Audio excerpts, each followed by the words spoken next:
Merry Christmas, World Raisers! Sabine and Roger here. Let's watch a lecture about Lord Jesus Christ and the message of the Sermon on the Mount with Swami Sarvapriyananda. Teachings analyzing the Sermon on the Mount from the perspective of non-duality and Vedanta, that sort of lineage. This is going to be good. Wow. So we love Swami Sarvapriyananda. If you love him as well, hit that like button. Even if you love Jesus and you want to learn about Jesus from an alternative source, this should be good. Yeah. I'm going to talk about something higher than philosophy. I'm going to talk about the fruit of philosophy, which is love. Beautiful. How do you actually get that love? How do you feel it? And that is what Lord Jesus Christ tells us. In the Sermon on the Mount, he gathered his closest disciples. He saw so many people and he gathered his closest disciples and he took them on top of a mountain and started speaking to them. And Sri Ramakrishna would do that often, when his closest disciples, Swami Vivekananda and Swami Brahmananda and Shivananda, when they would come, he would gather these young boys in a room and he would actually lock the door. He would take a look outside. Nobody's listening. Often these great spiritual personalities, they regard it as the most precious secrets, the most precious teachings in human civilization, little knowing that most of us couldn't care less.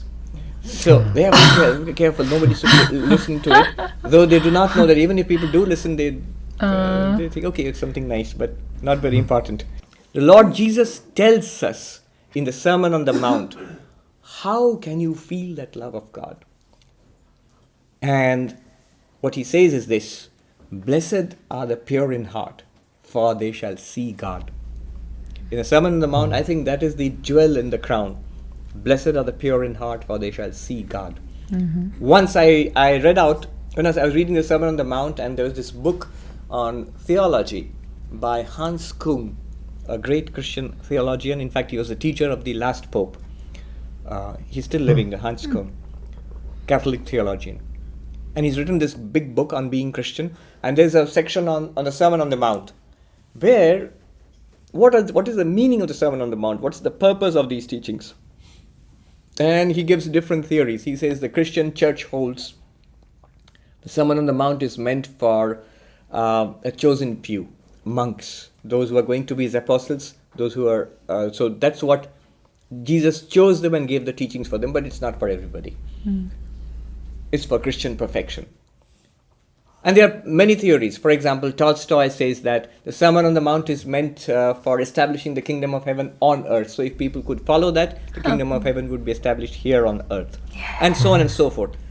But none of them say that the Sermon on the Mount is meant for realizing God, for seeing God.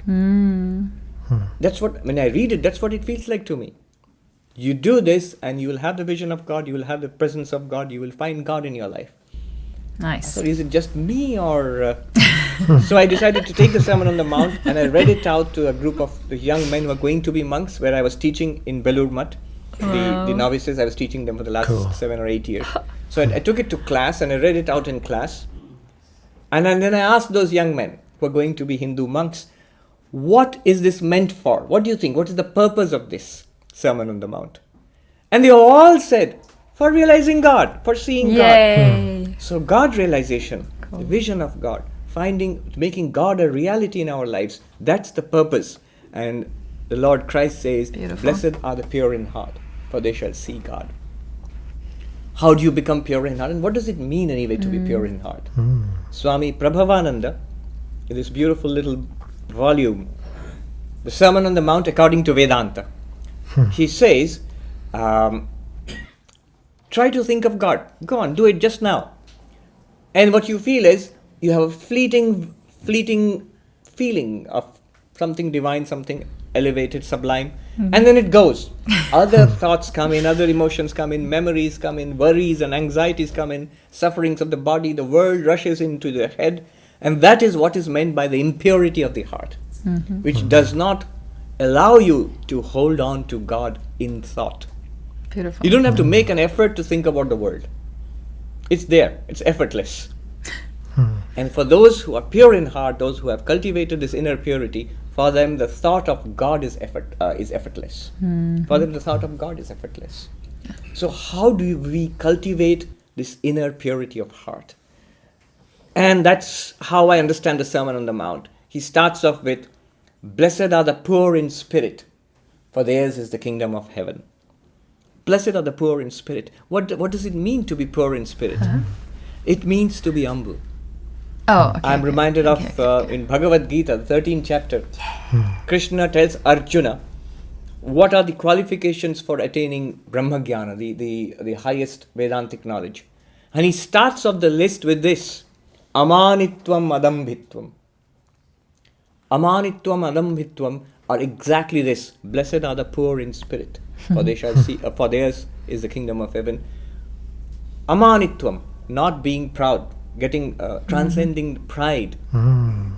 Swami Prabhupada writes, pride of learning, pride of coming from an aristocratic family. If you're from India, you know there's this whole caste business, pride of caste, pride of wealth, pride of youth and good looks, and so many things. Or here it could be pride of race. So there are these things, which tie us down to this mundane world.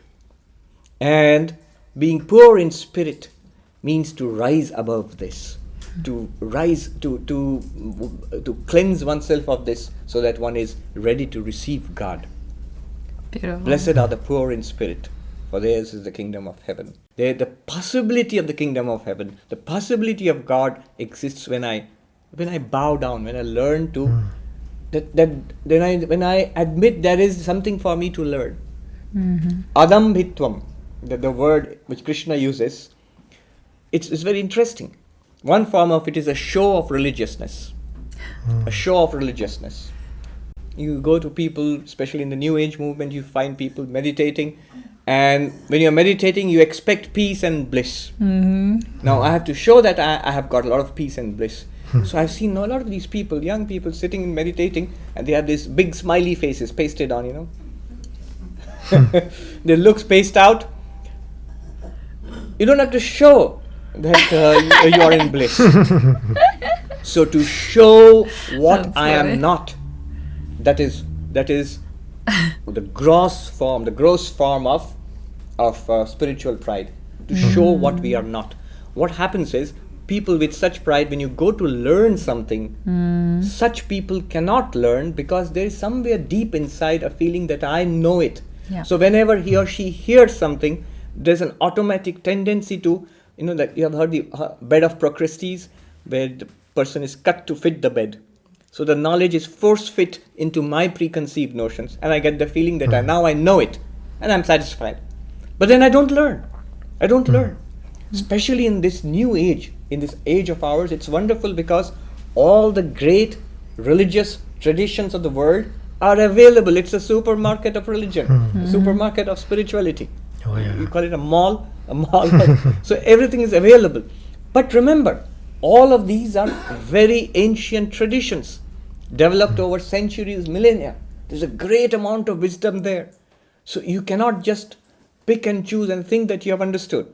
So when we have to go to these traditions to learn, go to Buddhism, to Sufi mysticism, to Vedanta, we go with that openness, not showing that I know. Rather, I do not know, poor in spirit.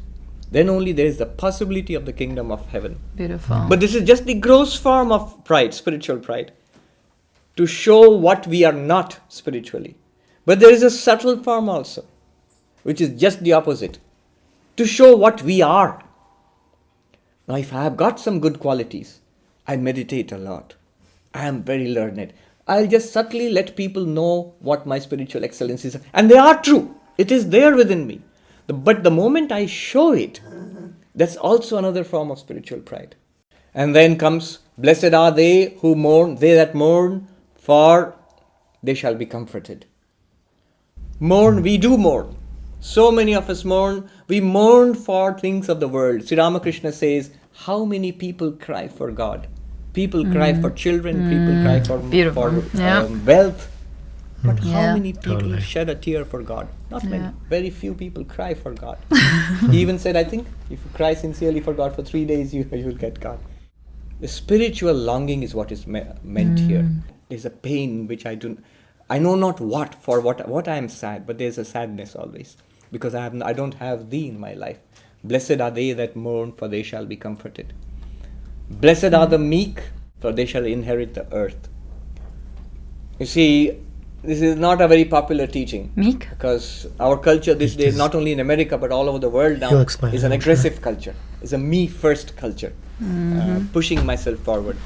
But spiritual wisdom lies in the opposite. It lies not in aggression but in humility. It lies not in me but in thou.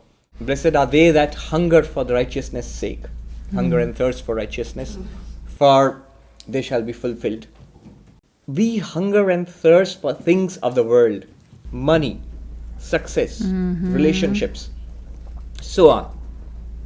But hungering for being a good person, for being a decent person, for being truthful, for being unselfish, that is the beginning of spiritual life. Morality is always the beginning of spiritual life.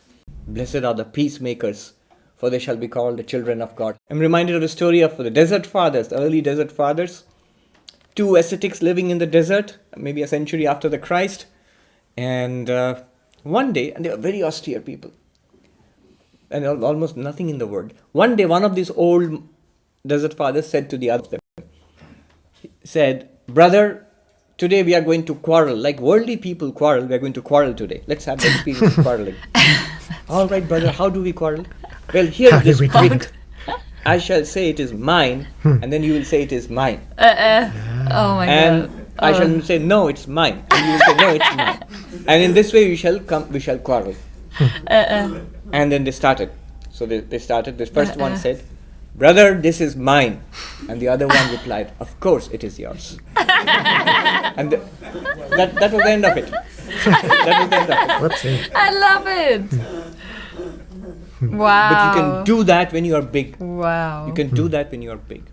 Blessed are the peacemakers, for they shall be called the children of God. And blessed are they that are persecuted for righteousness' sake, for theirs is the kingdom of heaven. So beautiful. The mind, we are trained to regard it as an enemy in spiritual life, but actually it is not. The mind, the quiet mind, the pure mind, the mind in its natural state runs to God. It runs to God. Beautiful. We disturb it. We pour all garbage into it. We collect from the world and carefully put all garbage into the mind. And when mind is full of distraction and worry and anxiety, we complain. The mind is an obstruction to spiritual life. It is not an obstruction to spiritual life. It is our greatest aid in spiritual life. A quiet mind. I pray to the Lord Jesus Christ to bless us all on this Christmas and in the years to come. May that light which was in Bethlehem, may that light come to our hearts and illumine the darkness of our hearts. May we find that love which cannot be extinguished. That beautiful, eternal love which is there. Let us notice it. Let us turn to it in our lives. Thank you very much, and have a very good night. Yeah, absolutely beautiful. I love hearing him speak. All of the stories and anecdotes intertwined into a potent and powerful and meaningful teaching. And I love how he kind of distills it. And he knows that for the most part, you know, when he's speaking, like even lecture halls, he's keeping it basic. He's speaking to beginners, right? Because of course his knowledge and wisdom, we're talking about Vedanta, non-duality, like that is some pretty deep and profound stuff. And of course he's talking about, I loved his story about how there'd be these secret teachings and these secret gatherings, like the yogis got to come into the room and lock the door so nobody listens. And you know, that is true. When people aren't ready to hear the truth, then they're going to misunderstand it. It's not going to be the right time, and then they're going to dismiss it. So there needs to be some sort of preparatory thing happening in order for, you know, the vessel to be ready to receive the light. So, but at the same time, the other argument is that, well, don't worry about it because people don't really care anyways, which is why I agree with this totally. That's why it's so important for those who are ready to get on the path. The awakening is happening for them, and then that they're nurtured, right? So that they have access to all of this truth, and then they go for it 100%. So then the Sermon on the Mount gets right into the beginning lines are all about the preparatory practices, right? So that you have to be, you know, an empty vessel. And for me on my journey, I was fortunate in a way, and I see this blessed as the poor in spirit. So my interpretation of that is those who are heartbroken, right? So when a tragedy really strikes in your life, you see that as a blessing. And a lot of people who have these extreme, spiritual growth and transformations after really trying hard, difficult time in their lives, and they're broken. And then, instead of succumbing to that, they begin seeking the truth, right? And then that's how the awakening, takes place, right? Theirs is the kingdom of heaven, so you got to take that all the way, right? But until you're broken, then you're one of those people who aren't ready for it and is going to dismiss it or be like, oh, I've heard all of that intellectually, but it's not really sinking in. So then a big part of that is, being humble and understanding that I don't know. And then you could pray for the capacity to be able to comprehend and understand the teachings. So then your heart automatically becomes humble, right? So that's what happened to me exactly, because I was so broken and devastated. It was like failure, right? And then you got to be like, okay, well, what's really going on in this world, right? Is there a higher truth? Blessed are they that mourn. So these are all interrelated, right? So poor in spirit, you're broken, you're mourning, you're longing for something more. Why is the world so awful? Where is God? What is God? How do we get there? How do we seek it, right? They will be comforted. That happens. And blessed are the meek. Once again, this humility, for they shall inherit the earth. So to inherit the whole earth is that you're inheriting your reality, right? And you're understanding that this earth is, kind of a projection of the collective field of all of mankind, the perception. So then, and of course, Jesus was very much teaching that it is possible, to raise up, right? And we're all in it together, right? So if we can all get on board with that, and then getting to the core and the truth and the heart of what these incredible spiritual masters were teaching, this could be a new earth, right? So very much Eckhart Tolle, New Age teachers. Yeah, it's all about raising the collective consciousness, which is a very ancient idea. Of course, this is Jesus' big idea, but even beyond and before that, we just need to seek the truth and then become that and realize that we're not limited to these physical forms. We have a spirit, we have a soul, we have a consciousness, we have a mind. We're eternal divine beings, which all religions are teaching the eternal nature of the spirit and the soul, right? And then blessed are they which do hunger and thirst after righteousness, for they shall be filled, right? So this is seeking truth, right? So righteousness, right consciousness, right? So the spirit is being accessed, right? So how do you perform right action? How do you monitor your behavior, right? So the preparatory practices of that is like, first seek to know, admit that you don't know everything yet. So you're letting go of the pride, and then that undoing of your lower level of consciousness, which is stuck in this, this false sense of righteousness, of pride. It's like, I know better. Well, that's not true righteousness. True righteousness is understanding that your mind is limited, and you got to seek for the source of the mind, which is, beyond thought, right? And then you can begin to perform right actions in the sense of being of service to others, not trying to judge them or control them or convert them, but actually being what Jesus was teaching, to love one another, right? So they shall be filled. You'll be filled with joy, right? Bliss. Yeah, so blessed are the merciful, for they shall obtain mercy, right? So we get what we give, right? So this is the story of like giving is receiving. So how we are very much interrelated with karma, the teachings of sin. When Jesus was teaching about sin, he was teaching about karma, right? Which is nothing than an improper action will lead to, a result that is less desirable, right? So being very aware of our behavior, right? So to be merciful is, to forgive.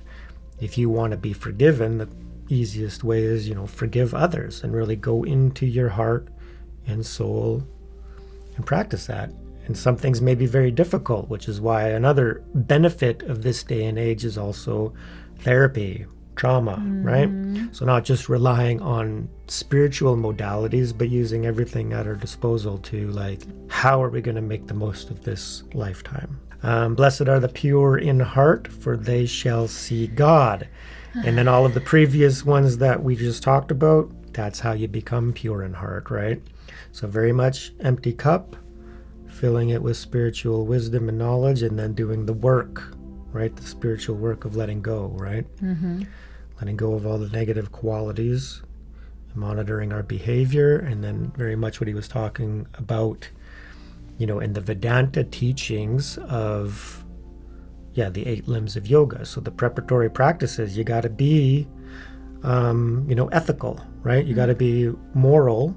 You got to understand that your behavior is of utmost importance, because that is it's the mirror of your heart and of your soul. It's like, how are you behaving in the world? Well, that's the clearest indication of if you're on the path or not, right? So I love how he did touch on, some people are just putting on a show, right? So this virtue signaling, like meditating, and you can sit there.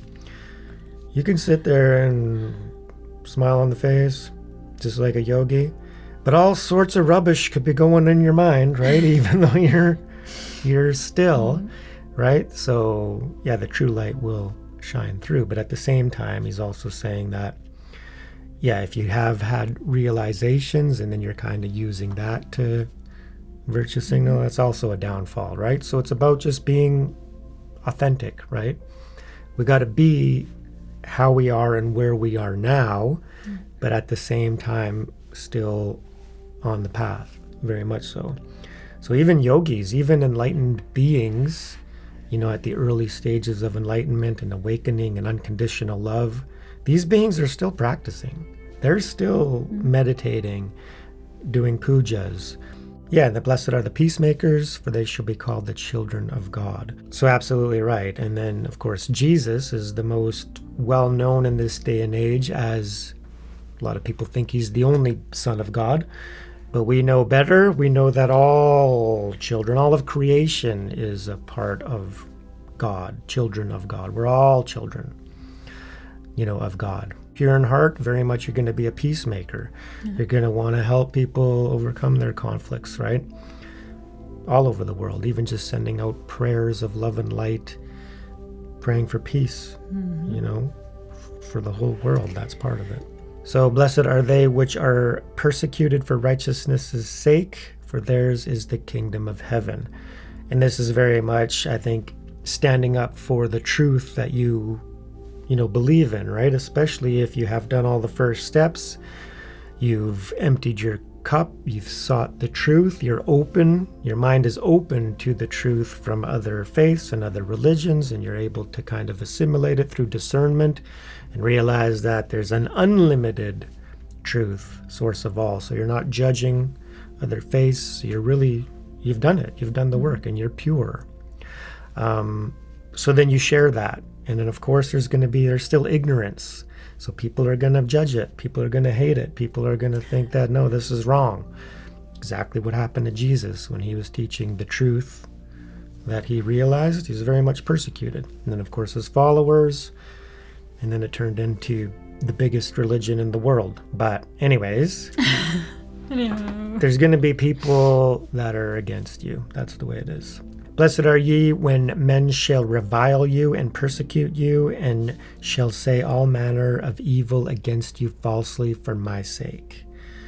Well, absolutely. You got to believe in these true beings, those who are preaching and teaching love and light and unity and truth. There's going to be people that are against that, so you have to accept it, right? And all manner of religious people have all been persecuted. That's the very reason why some religions are so, prone to violence and fighting and defending what they believe is the most true, when there still is this underlying ignorance that's difficult to overcome. But I think we're getting there. Whereas eventually there's going to be an evolution of religion, or you could very much say like a re-evolution. Because at the time of Jesus, it was just absolute truth. And of course, there was a degeneration But then now it's going to come back up to realize that, the other religions might also be teaching the truth, right? Because the truth is coming from great masters, avatars, realized beings, and we've had more than enough for us to understand, right? But we have to develop that capacity and pray for it. Yeah, very, very potent spiritual teachings there. Okay. But of course, difficult to understand if you're not ready, which is why even some people, and then it's just like there's misunderstandings all over the place within all religions. A lot of people, they're religious, and you can be that without fully, grasping and understanding the teachings in the fullest, especially if we're caught up in the lower levels. If you're in pride, right? This is the big one. Anger and hate for others and judging and blaming, then it's very hard to rise up out of that, right? So we gotta have an open mind. We have to have an empty cup. Empty cup. Let's empty it, friends. Oh, yeah. Wishing you the merriest of Christmases. Absolutely. May Lord Jesus Christ bless you all.